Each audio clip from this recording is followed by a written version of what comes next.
Hello guys and welcome back to my channel. So in this video I will tell you that how to optimize images for your Shopify store.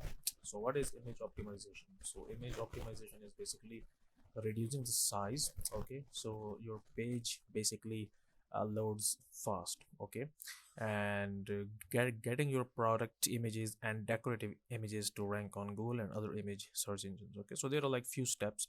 First is the name, that you should name your image descriptively. If you see this image here, you can just rename the image like this, or you can just rename your image like this accordingly. Okay, use special keywords that will basically help you to rank uh, on the first page. The next one is optimize your alt attributes carefully. Okay, so basically you have to, basically the source will be this, and you have to add the alternating text as well as same as the image name. Okay, this will also help in basically ranking like your store. Okay, then choose your image dimensions and product angles wisely.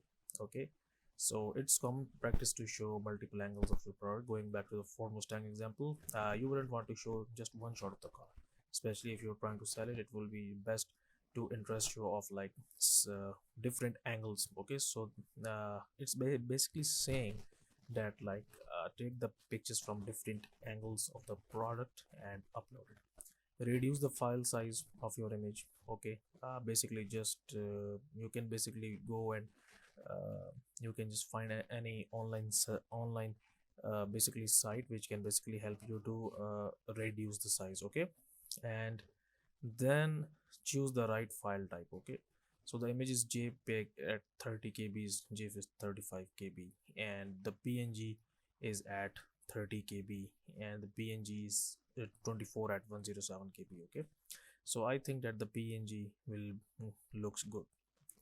Okay, so the next thing is you can choose optimize your thumbnails. Okay, make a good thumbnail, then use image timestamps. Okay, and then beware of decorative images. Like, don't decorate your images too much. Use caution when using content delivery networks, and then test your images. So that's it for this video guys. If you find this video useful, kindly like this video and subscribe to my channel, and I will meet you